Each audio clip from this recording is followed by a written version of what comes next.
Today we are yet again in our RL Craft world and reading some Reddit stories. We will continue building the house like in the last episode. Enjoy. 48 hours in. To learning my wife was on the path to a full-blown affair. Needed to write this somewhere as I feel like I have nobody to talk to at the moment. Forgive me if I ramble. This October will mark 27 years of marriage. We have 2 kids. Daughter lives at home with us, recently married, while waiting for her husband's deployment to the Air Force. Our son is a Marine and lives on the opposite coast. We've had a rough patch for probably the last 6 months. That is mainly based on me having ED. To be blunt, my wife wants a lot of intercourse, and there's only so far I can go. Tried multiple pills, and nothing has worked. Tried to get creative, but for her, it's not the real thing. She was becoming more and more distant, and actually lashing out at me saying I didn't love her anymore, or I wasn't attracted to her. I've had my own struggles dealing with ED, and I did turn her down sometimes because I feel horrible about how it all goes down, knowing she is not fully satisfied. My wife is on social media quite a bit and posts a lot. Nothing crazy, but we're different that way. I like to read what my friends are up to, but don't post a lot while she is constantly posting. For a couple of months, she started posting a lot of pictures of herself, which typically get a lot of her friends telling her how beautiful she is. I noticed a guy was all over her posts, but figured, hey, some guy probably has a crush on my wife. But my wife would never engage in anything like that. So, the last few months, my wife started becoming more distant while getting upset with me and suggesting I was the one not giving her enough attention. With the whole COVID thing, she's not working, and I'm working full-time at home. I figured this was a case of the stress of everything going on, but made an effort to engage even more with her. I would come out of our office as much as possible during the day and come down to talk to her. She was clearly shutting me down and pushing me away at that point. We had a huge blow-up where she laid out everything she's unhappy about. I'm not giving her what she needs. She needs to feel closeness. She needs more intimacy. Longer discussion led to her saying our current intercourse life was a big problem, and she craves so badly what no longer works in me. I feel awful but don't know what else to try. So to try and get to where things went completely sideways. 2 nights ago we're talking, and her phone goes off. I was right next to her, and it was a Facebook Messenger message from a guy. The same guy who was heavily engaging with her on Facebook. It pops up right in front of us. Miss you.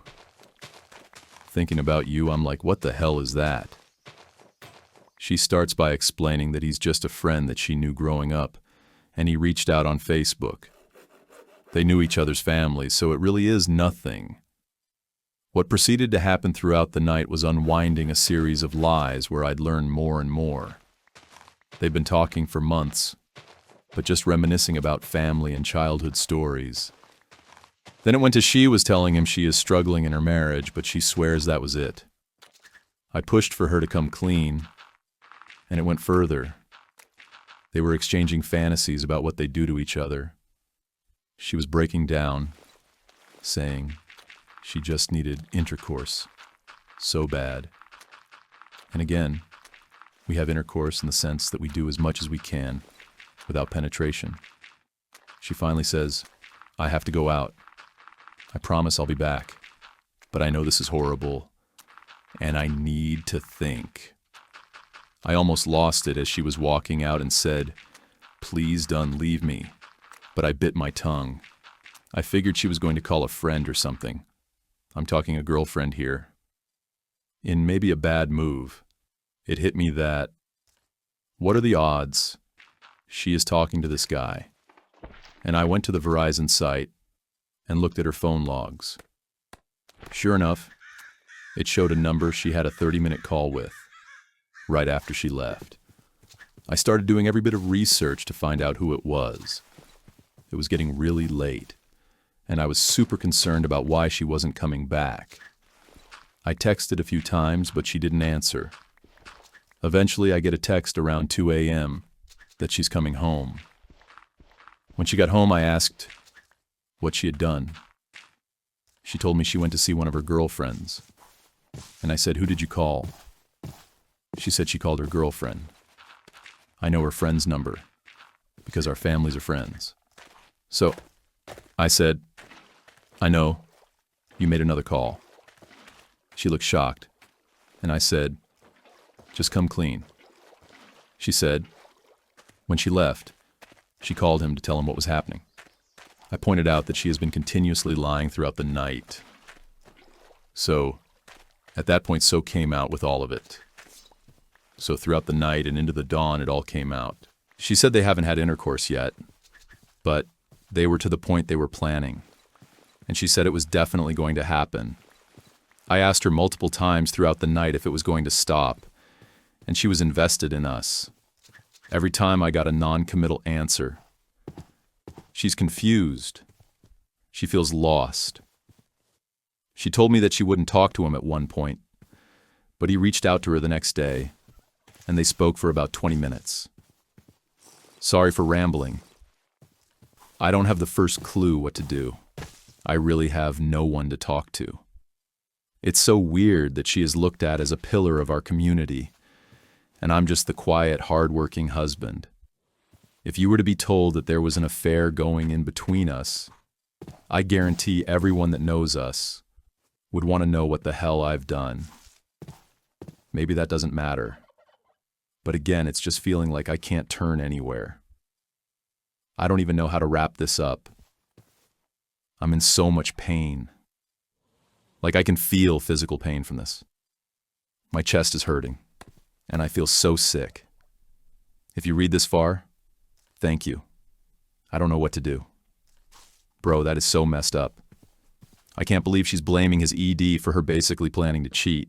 That's a whole new level of messed up. He was actually trying to work on it, and she just completely checked out and went looking for validation elsewhere. Anyways, here's the next story. 32M, 30F. How do I heal after betrayal and toxic accusations in a relationship?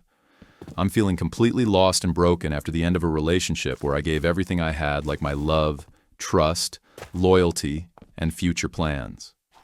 I need advice or guidance on how to move forward, as I'm struggling to make sense of what happened.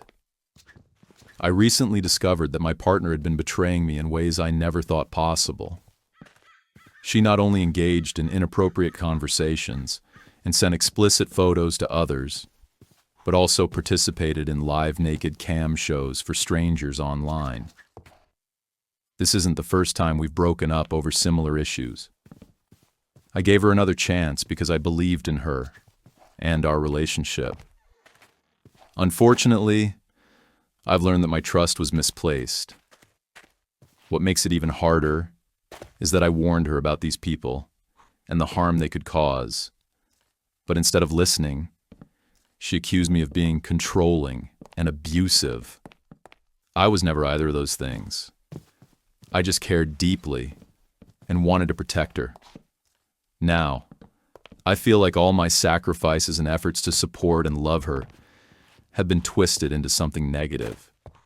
I sacrificed so much for her, emotionally, mentally, and even legally. I've battled depression, immense stress, and ongoing court cases trying to protect her from harm. The betrayal and accusations have left me feeling worthless and completely broken. The memories we shared, which I once cherished, now bring me nothing but pain. I don't know how to let go of someone who was such a big part of my life, but has caused me so much hurt. Has anyone else gone through something like this? How do you heal from betrayal, false accusations, and the emotional scars left behind? I'd appreciate any advice, encouragement, or personal stories from people who've been through similar experiences. So my take on this is that this guy was literally gaslit into thinking he was the problem when she was the one doing all this insane, shady stuff. Calling him controlling was just a tactic to avoid taking any responsibility for her own actions. All right, time to start story 2. I sat and waited for him to take a sip. 10 years ago, I was a newlywed and joined my husband in a new city. This place was a well-known tourism destination. I saw a job posting for a weekend tour guide at a local distillery and thought being paid to drink on the job would be awesome. It was mostly. After 6 months of countless cheers, I was offered a managerial position. Front of the house operations, staffing, and maintaining an above-average guest atmosphere. Everything was fantastic for the first few weeks, until 2 of the other managers pulled me aside. You need to watch Frank. He and the executive director are close. Id est. Her kids call him Grandpa. He's abusive, sexist, and a logistical nightmare. Watch your back. Frank and I hadn't worked closely when I was part-time, so I was oblivious that he refused to adhere to any timetable. His 30-minute tours last an hour. His 90 minutes went over 2 hours.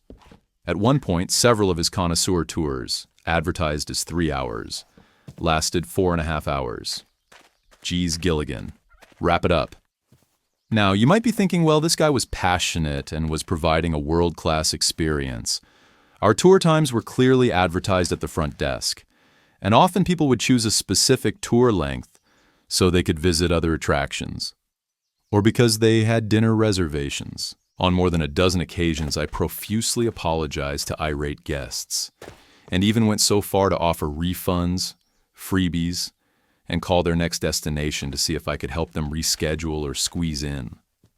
Additionally, I had to juggle the stress inflicted upon our other tour guides and to keep their guests blissfully unaware. I am a CYOA person. I documented days, times, guest complaints, staff grievances, everything. I did not trust executive director to take my word. I had printouts in an unmarked file folder and forwarded them to my personal email at home. Frank's reign of terror came to a head on a busy Saturday when he disagreed with my handling of one of his irate guests and screamed into my face. I calmly asked him to meet me in the break room, and once the door closed, I immediately sent him home. Before he left, he said so many disgusting and hateful things to me, I actually cried. We had an HR meeting that Monday, which was nothing more than a peace accord. As Frank waxed poetically about his love of our experience and our staff and how he couldn't understand why I had a beef with him, I stopped him cold. I informed everyone I had documentation, which contained numerous complaints from guests and staff for his disregard of our protocols. His belligerence, for which there were multiple witnesses, was a result of being reprimanded on his refusal to perform his basic responsibilities. We didn't have cameras. In light of his aggressive and unprofessional behavior, he should be reprimanded.